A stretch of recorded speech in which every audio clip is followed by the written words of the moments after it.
Doctor Mohammad ইউনূসের পাওয়ার যদি আপনি দেখতে চান তাহলে এখন দেখুন। মানে আমি নিজে আশ্চর্য হয়েছি যে একটি অস্পষ্টতা তৈরি হয়েছে, যেটি ডক্টর ইউনূস সাহেবের বক্তব্যের মাধ্যমে তিনি বলেছেন যে আমাদের নিয়োগকর্তা ছাত্ররা এদেশের জনগণ যতদিন চাইবে আমরা ততদিন থাকবো।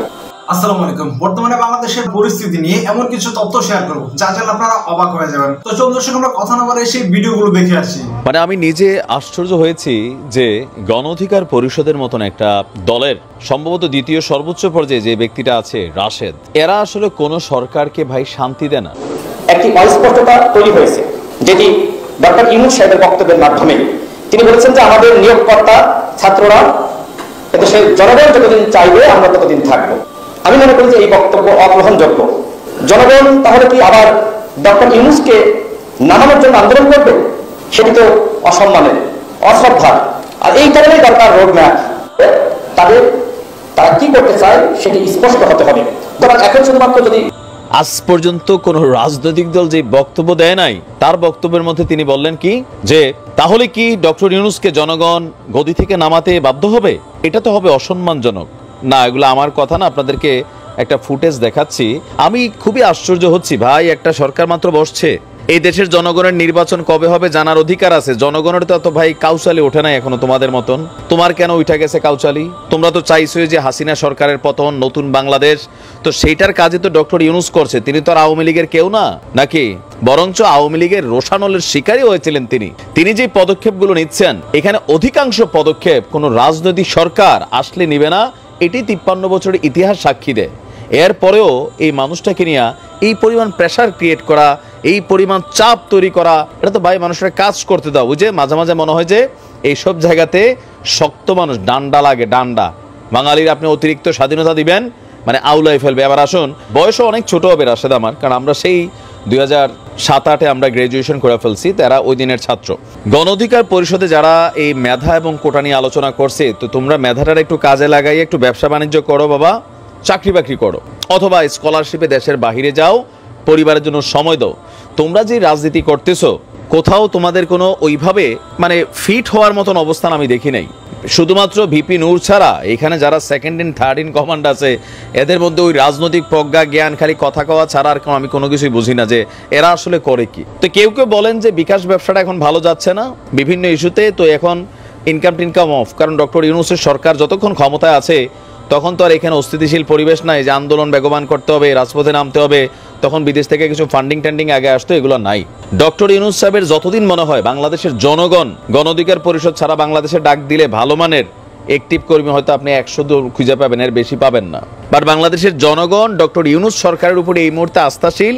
তিনাকে ওই পর্যন্ত সময় দিতে চায়, কোন পর্যন্ত? যতক্ষণ পর্যন্ত না সম্পূর্ণ রাষ্ট্র ব্যবস্থাকে, এই দেশের শান্তিকামী জনতা, আমাদের প্রধান যে রাজনৈতিক দলগুলো আছে, যেই যে দলই করি, বাট যারা একটা সুন্দর বাংলাদেশ চেয়েছি, আগামী দিনে একটা উজ্জ্বল ভবিষ্যৎ বাংলাদেশ হবে এমন বাংলাদেশ চেয়েছি, যেখানে নিরাপত্তা থাকবে, যেখানে রাজনৈতিক প্রেক্ষাপট পরিবর্তন হলে ভাঙচুর, লুটপাট, মিথ্যা মামলা, হয়রানি এগুলো থাকবে না।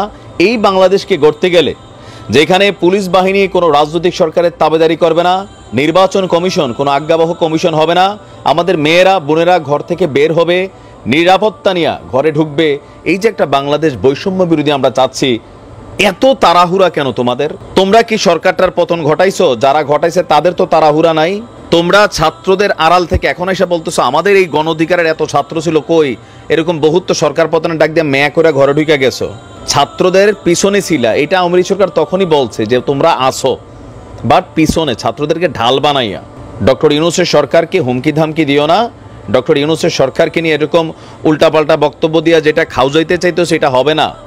মানুষ সচেতন, মানুষ আর এত ইয়া নাই। তোমরা দিবা হে কালকে শুরু হইব খালি পাকনা পাকনা কথা, তারপরে হচ্ছে ফ্ল্যাগ নিয়ে ঘুরা, হয়তো একটা এমপির টিকিট পাইয়ে যাবে বিএনপির সাথে মিলাটিলা, তারপরে শুরু হবে তোমাদের এই খেলা। হ্যাঁ, এগুলা বাংলাদেশে বন্ধ হবে। ডক্টর ইউনূস সাহেবের সরকার মিনিমাম 5 বছর থাকা দরকার, মিনিমাম 5। আশা করি এর মধ্যে যে পরিবর্তিত বাংলাদেশ আমরা চাই সেটা হবে। তোমার মতন রাশেদ 2-1 জনগণের ম্যান্ডেট নিয়ে তোমরা চলো না, তোমরা জনগণের বিকাশে চলো, তো বিকাশ নিয়ে ব্যস্ত থাকো। রাষ্ট্র সংস্কারের কাজটা ডক্টর ইউনূস সাহেব কম বোঝে না, ঠিক আছে? আলগা প্রেসার ক্রিয়েট করা যাবে না ওনাকে বা উপদেষ্টা মণ্ডলীকে। ভালো থাকো। হাসিনার বাংলাদেশে ফিরে আসার সকল রাস্তা বন্ধ ইনশাআল্লাহ। আন্তর্জাতিক অপরাধ আদালতে এবং বাংলাদেশে যে পরিমাণ মামলা তার বিরুদ্ধে হয়েছে এবং যেই রকম স্পষ্ট সাক্ষী তার সকল অপকর্মে রয়ে গেছে, তাতে স্বৈরাচারী শেখ হাসিনার কয়েকশো বছরের সাজা হবে এবং ফাঁসিও হবে। সুতরাং তার বাংলাদেশে ফিরে আসার সকল রাস্তা বন্ধ। কিন্তু আমি যেই জন্য আপনাদের কাছে সামনে এলাম সেটা হচ্ছে ভারতের দীর্ঘমেয়াদী পরিকল্পনা। যদি হাসিনা না আসতে পারে তাহলে ভারতের বিকল্প কি? ভারত ওই বিষাক্ত নাগিনী হাসিনার বিষাক্ত নাগিনী কন্যা সাইমা ওয়াজেদ পুতুলকে রয়ের অধীনে রেখে প্রশিক্ষণ দিচ্ছে। আগামীতে আরেক ফ্র্যাঙ্কেনস্টাইন, আরেক ফেরাওয়ান তৈরি করে বাংলাদেশের 75 যেরকম প্রতিশোধ নিয়েছে স্বৈরাচারী শেখ হাসিনা এসে, একইভাবে 2024 বিপ্লবের প্রতিশোধ নিতে এই সাইমা ওয়াজেদ পুতুলকে তৈরি করা হচ্ছে এবং বাংলাদেশ ধ্বংসের বাকি যতটুকু বাকি আছে সেটা যেন সাইমা ওয়াজেদ পুতুলকে দিয়ে সম্পন্ন করতে পারে, সেই জন্য তারা সম্পূর্ণ শক্তি তারা ব্যয় করছে, মনোযোগ ব্যয় করছে সাইমা ওয়াজেদ পুতুলের উপরে। সাইমা ওয়াজেদ পুতুলকে এই স্বৈরাচারী শেখ হাসিনার ক্ষমতায় থাকা অবস্থায় দুর্নীতির মাধ্যমে বিশ্ব স্বাস্থ্য সংস্থার সাউথ ইস্ট এশিয়ার ডিরেক্টর হিসেবে তাকে নিয়োগ দিয়ে যায়। অথচ সাইমা ওয়াজেদ পুতুলের কোনো যোগ্যতাই নাই। যেসব প্রার্থী ছিল সেই তুলনায় সে একেবারে অযোগ্য। মাত্র 3 বছরের ক্লিনিক্যাল ইনস্ট্রাক্টরের অভিজ্ঞতা, যা কোনো হিসাবেই পড়ে না। আর তার বিপরীতে যারা ক্যান্ডিডেট ছিল তারা বহু বছর অভিজ্ঞ এবং অনেক উচ্চশিক্ষিত। অথচ স্বৈরাচারী শেখ হাসিনা তারা এবং ভারত মিলে বাংলাদেশের জনগণের পয়সায় ঘুষ দিয়ে এখানে পদায়ন করেছে এবং এই বিশ্ব স্বাস্থ্য সংস্থার সাউথ ইস্ট এশিয়ান অফিসটা হচ্ছে নয়াদিল্লিতে। তার মানে বুঝতেই পারেন একেবারে ভারতের কোলে নিয়ে এখন এই পুতুলকে প্রশিক্ষণ দেওয়া হচ্ছে রয়ের অধীনে। তাই আমরা শুরুতেই ভারতের বিষ দাঁত ভেঙে দিব। আমাদেরকে প্রোঅ্যাক্টিভ হতে হবে। আমাদেরকে অতি দ্রুত প্রধান উপদেষ্টা, বিপ্লবী সরকারের প্রধান উপদেষ্টাকে আমি বাংলাদেশের জনগণের পক্ষ থেকে অনুরোধ করব যে অতি দ্রুত বিশ্ব স্বাস্থ্য সংস্থার কাছে চিঠি পাঠিয়ে এই সাইমা ওয়াজেদ পুতুলের এই প্রার্থিতা প্রত্যাহার করা হোক, নাম্বার 1। নাম্বার 2, বিশ্ব স্বাস্থ্য সংস্থাকে অনুরোধ করা হোক যেন কিভাবে সাইমা ওয়াজেদ পুতুলের কোনো যোগ্যতা না থাকার পরে এবং তার বিপরীতে এতগুলো যোগ্য প্রার্থী থাকার পরে কি করে সাইমা ওয়াজেদ পুতুল এখানে পরিচালক হিসেবে স্থান পেল, তার তদন্ত যেন দ্রুত শুরু করা হয়। তাহলেই আন্তর্জাতিকভাবে স্বৈরাচারী শেখ হাসিনা এবং সাইমা ওয়াজেদ পুতুলের দুর্নীতি প্রমাণিত হয়ে যাবে।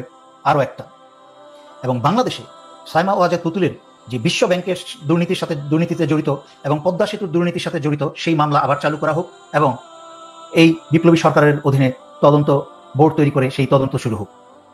আর নয়তো বাংলাদেশের জন্য কঠিন সময় অপেক্ষা করছে ভবিষ্যতে। সেই সুযোগ আর দেওয়া যাবে না। আমরা পরবর্তী প্রজন্মকে আর ভুগতে দেব না।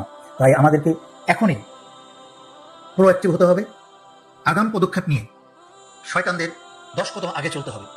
তাই বিপ্লবী ছাত্রদেরকে বলছি, তোমরা বিপ্লবী সরকারকে প্রতিনিয়ত চাপ দিয়ে অত্যন্ত দ্রুত এই ব্যবস্থাগুলা আপনারা যারা 2018 নির্বাচনের পরে মধ্যরাত্রে ব্যালট বাক্স স্বৈরাচারী শেখ হাসিনা ভারত পুলিশ মিলে ফিল আপ করে ফেলে, তখন পরের দিন সকাল 9:30টার সময় 10টার সময় এই মির্জা ফখরুল নিজের এলাকায় বসে বলছেন নির্বাচন যেভাবে হচ্ছে তাতে আমি সন্তুষ্ট।